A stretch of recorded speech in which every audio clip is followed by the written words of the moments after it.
Hey, yo, what's up, everybody? Welcome back to another review episode here on the channel, man. Appreciate you coming over to hang out with me. Today, we're going to be looking at the film Scary Movie. As promised, I did a review for Masters of the Universe. If hopefully you checked that out already. If not, it is here on this channel for you to check out. But I did mention there that I also saw Scary Movie the same day I saw that movie, and I was going to have a review for it out this week as well, man. So here we are.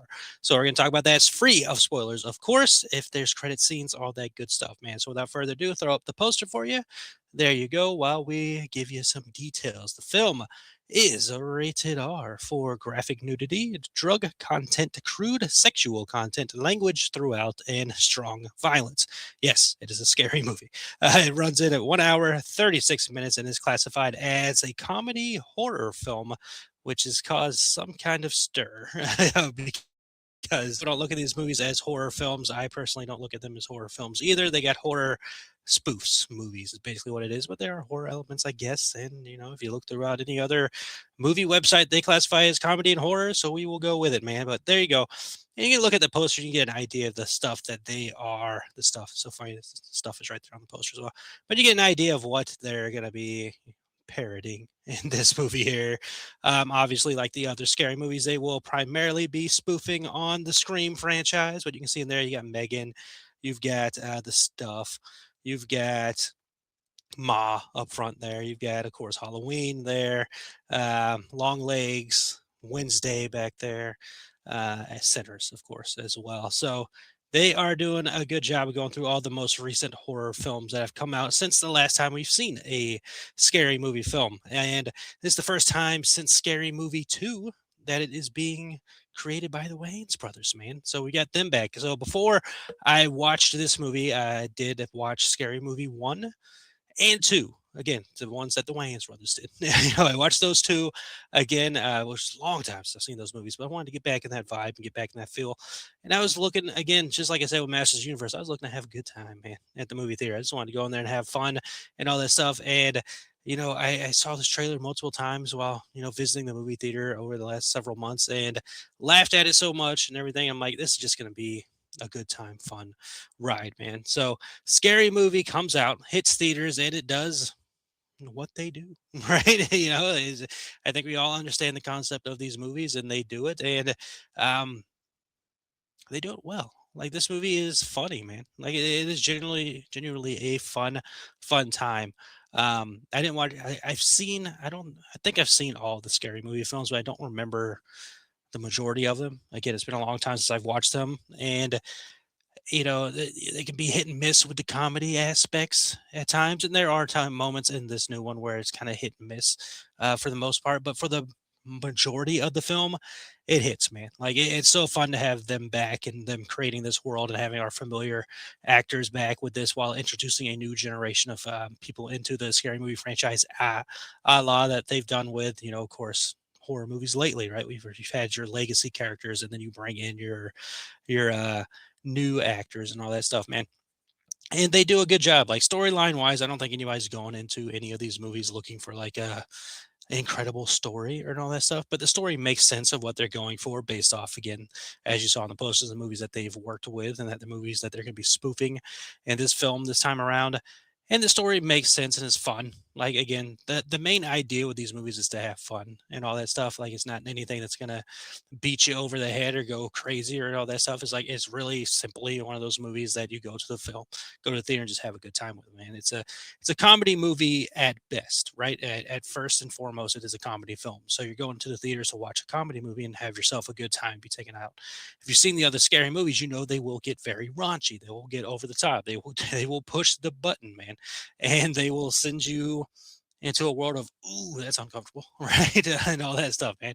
And they do that in this film, and the sexual content they gets involved in, or the drug use and all that stuff, and how they maneuver around it, and how they tell the story inside the story and all that stuff, and how they use it in a way to spoof on something else is always kind of interesting and just mostly hilarious, how they do it. And again, this movie is primarily, for the most part, very funny. Like, I laughed my behind off a good amount of times while watching this movie and just enjoying it from start to finish as the escape film that it is, man. So, pretty quick review. Of course, we don't spoil anything here on this show, but I had a good time. I had a really good time with this movie. I'm glad they did it. I hope they do more.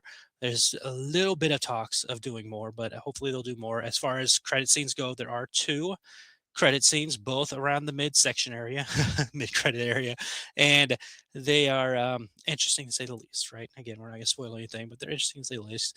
I mean, it's great seeing our familiar faces back and having them in their roles and where they're at and the way they've connected and all that stuff you've probably seen in the trailer. But the way they play off each other and how they've connected in the forward and all that stuff is great. Probably would have been nice to have a little more time with some of them, but I get it. It's kind of what happens. But again, fingers crossed for the next one. I can't wait to see what they do with the next one and all that stuff. There is a Scream 7, so why not do a scary movie 7 and all that stuff? And movie's done well. It was the number one film when it came out. It was again against Masters of the Universe, and it beat Masters of the Universe and was number one at the box office for the weekend. Until today, until Monday, as the recording of this episode, Obsession took back over. And we're going to talk about that in the news section when we get there because we got a little bit of news to talk about, mostly horror stuff to talk about. But overall, man, Scary Movie is a very fun time as far as I'm concerned. I'm glad to see them back. I'm glad the Wayans brothers are back behind it. They're injecting it with what it should be and how it should be, and it felt like it fits right in line with those first two movies that they did, especially the first one, man. So, those are my quick thoughts on Scary Movie. If you checked it out, let me know in the comments how you're feeling about that and all that stuff, man. Um, Briefly mentioned it a moment ago. This Obsession still killing it, man. Like Obsession's still doing a great job in theaters, and the movie's been out for a month. And remind you, it was supposed to release on VOD a week ago, on June 2nd, last week. It was supposed to release on VOD and they canceled it because of how well it was doing in theaters. And now, again, just mentioned a month later, with Masters of the Universe just coming out and Scary Movie just coming out, it's the number one film again. It hit number one um, Monday. Of course, I'm recording this on Tuesday, so it'll be out on Wednesday when you're watching it. So I don't know what the box office is looking like by then, but the fact that it's still doing that kind of business in theaters is awesome, man. Especially for a low budget horror film and all that stuff. It's great, and hopefully, again, Hollywood would take the right lesson here with that stuff and all that because you run into a situation where Masters of the Universe, very fun movie, very good, and by all means, all my friends that have seen it have very much enjoyed it. The online content and comments I've seen about it, they have enjoyed the movie. Um, I think the audience score is good. I don't know. I don't look at that stuff, but I feel like I saw that in scrolling, and I think that that's good for it as well. Like the movie overall has positive feedback. The issue is the movie was made for a ton of money, and it didn't make a ton of money on its first weekend in theaters. So that's considered a flop, even though primarily the majority of the world that have seen it has absolutely enjoyed the movie. It's just a weird way that stuff works. So we got to get into a process of making films for less money and letting them just be successful, a la Obsession, a la Backrooms, right? Um, which that's number two. So the news here now is not just Obsession being the number one film again after it's been out for a month. The news also is now the highest grossing horror film of the year, surpassing Scream. Scream, what was that? Scream 7. Surpassing Scream 7. And Backrooms has even surpassed Scream 7 at this point, which good. By all means, those two deserve to be ahead of Scream and all that. But they're having those movies be the Scream isn't even talked about anymore. So it's just that anomaly that when it came out and made all that money, I don't see anybody talking about that movie anymore. It recently hit Paramount Plus. Nobody's talking about it. And if they are talking about it, I don't see it. But I see people talking about Obsession left and right, and they're not getting over that movie. And to now see it as the number one film horror movie of the year so far, awesome. We'll see how the success continues to go because we do have Disclosure Day coming out this week, Steven Spielberg's new movie, and the I can't remember, but the martial arts movie's coming out this week. It looks really freaking good too, man. Um, I got my phone. We do this all the time. I'll pull it up on the old Regal app and see what we got here. But yeah, Obsession's killing it, man. Obsession is doing a fantastic job, and you love to see it and all that. And I saw that the company behind it has made a lot of money. They said they're going to share the money with the team that's behind creating the stuff and all that, and with the director and everything. So good on them, man. The Furious is the name of that movie. with the martial arts movie that's coming out this week as well. And then next week you got freaking the Death of Robin Hood, and you got Supergirl coming up soon too. A couple weeks, man. We are in the middle of summer, my friends. We are in the middle of summer, but Obsession's doing great. Other horror news to talk about: Brad Dourif, the fantastic legendary actor who, of course, known as the voice of Chucky, who has retired from acting. Recently, he was at a con and said he will continue to voice Chucky and be the only voice of Chucky for as long as he can, which is fantastic news. Like I love that. We of course did have the MGM decided to do a remake of Child's Play back in 2019, and they had the great Mark Hamill doing the voice, and that movie is what it is, and all that stuff. I look at it a little bit less favorably as the years go by, but we don't blame Mark Hamill for that. Obviously, Mark Hamill's fantastic, but Brad Dourif is the voice of Chucky and all that stuff. And to hear that he will continue to be the voice of Chucky is awesome.